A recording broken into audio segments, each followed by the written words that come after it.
Srimati Ranjita Ranjan, your party has got 3 minutes time. At least complete within 5 minutes. No, 5 minutes. Thank you so much.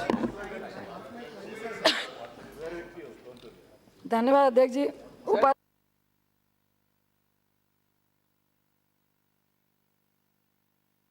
No, Venugopal. No, I'm sorry, you cannot intervene. I am talking to her, you cannot intervene. I'm sorry, you please continue. Only Ranjita Ranjan's speech will go on record. Sorry, you cannot intervene like this. You are aspiring on the chair. You are throwing aspirations on the chair. I'm sorry. No, please continue.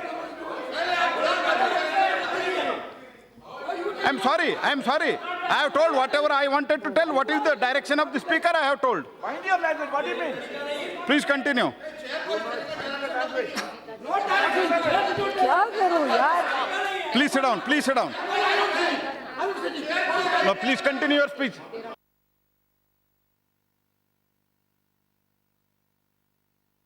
Finance minister और ना ही मैंने बहुत ज़्यादा economics पढ़ी है।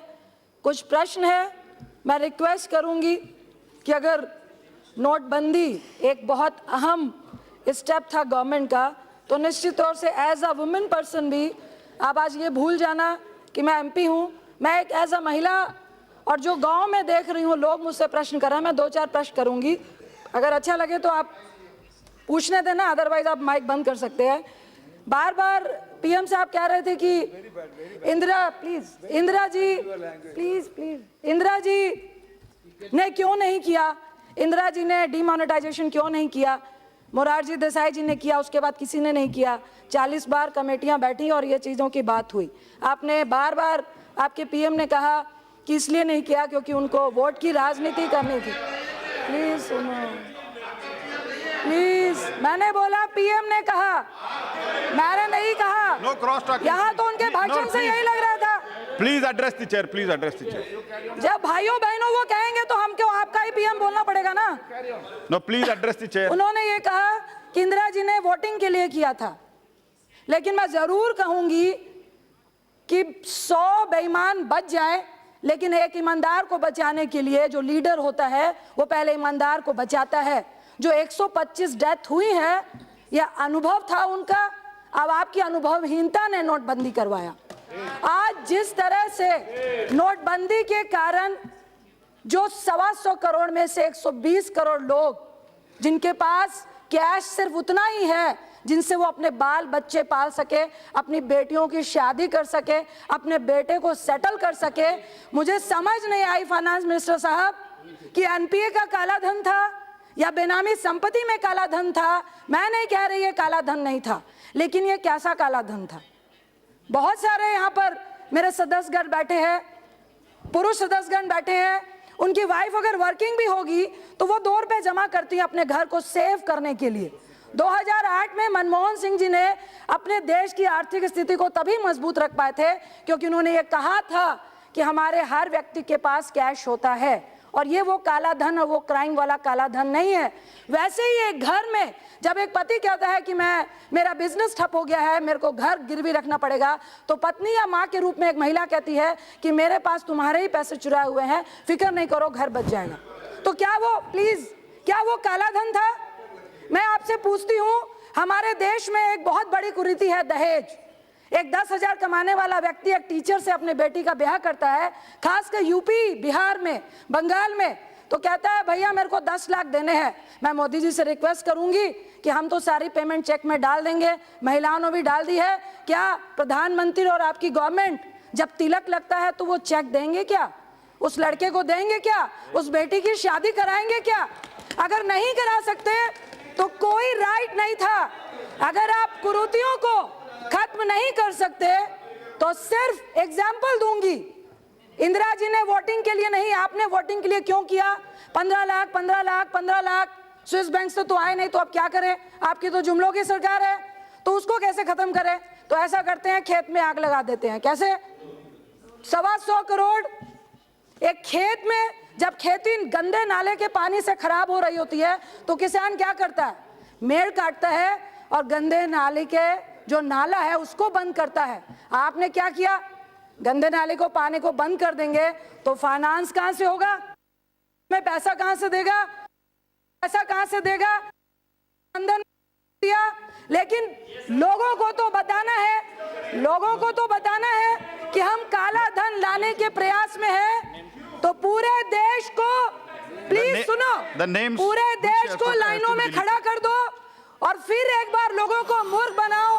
Please 2 minute और please लोगों को गुमराह करो कि देखो हम तो काला धन लाने का प्रयास कर रहे हैं, इसलिए stand up India. But where? लाइनों में खड़े हो जाओ, सुसाइड कर लो और हमारा मंत्री कहेगा यही चोर है जो लाइनों में खड़े हैं। ये मैं नहीं कह रही, आपके मिनिस्टर ने कहा। मैं आपसे पूछती हूँ, दर्जी के पास आप कपड़े सिलाने जाते हैं तो दर्जी क्या करता है? पहले नाप लेता है या कपड़े सिल देता है? दर्जी पहले नाप लेता है फिर कपड़े सिलता है। आपने पहले नोटबंदी की, फिर एटीएम का नाप लेते फिर रहे थे, इसलिए लोग लाइनों में खड़े हुए थे। मैं अपना नहीं, जो अर्थशास्त्री हैं उनका एग्जाम्पल देती हूं।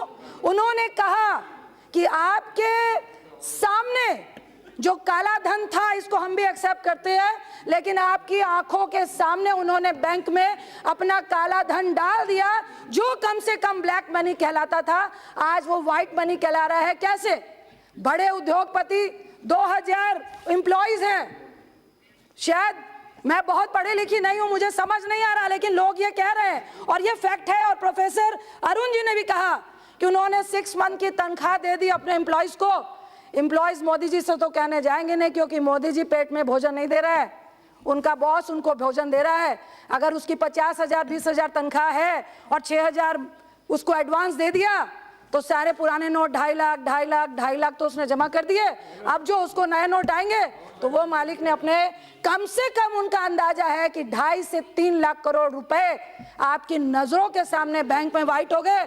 और आप कहते हैं कि हम जनधन अकाउंट से निकालेंगे। मैं पूछती हूँ कैसे निकालेंगे? मैंने भी 2 लाख जमा किए, क्या कर लोगे? मेरे जमा थे पैसे। मेरी बेटी ने, मेरा बेटा स्पोर्ट्स पर्सन है, प्लीज 2 मिनट, स्पोर्ट्स पर्सन है, उसको मिलते हैं क्रिकेट के, उसने 2 लाख रखे थे, जमा कर दिए, क्या चेक करोगे? जनधन अकाउंट की बात करता हूं, मैं एक एग्जांपल देती हूं फाइनेंस मिनिस्टर साहब।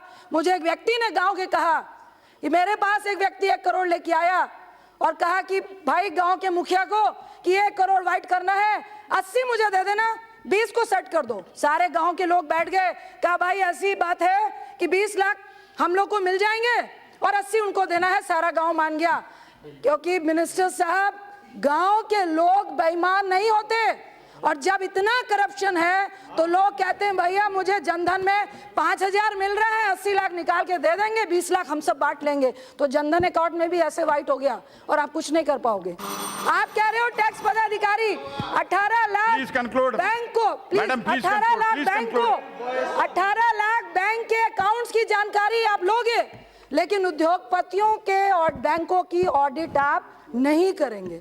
आपके पास तो इतने कर्मचारी नहीं है।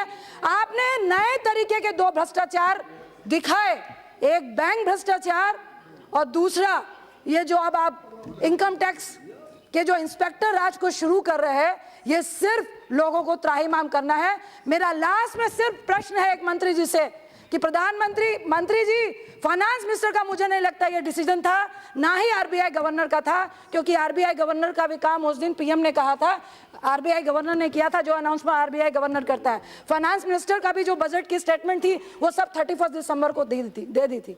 मैं तो सिर्फ ये कहूंगी कि ये जिसने भी किया, सिर्फ इतना बता दीजिए कि काला धन आया, फेक करेंसी आई, करप्शन क्या ब्लॉक से खत्म हो गया?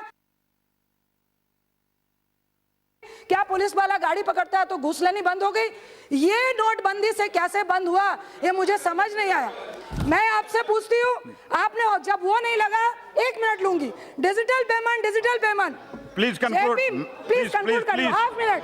जेपी मॉर्गन वर्ल्ड का नंबर 1 बैंक है, 2000 करोड़ रुपीस खर्चता है अपनी सिक्योरिटी पे। उनके 3 साल पहले बैंक हैक हो गए। हमारे पास साइबर सिक्योरिटी के लिए आपके पास क्या प्लान है? साइबर कोर्ट आप बैठिए, कृपया बैठिए आप। Please sit down. No, please sit down. No, you please address the chair.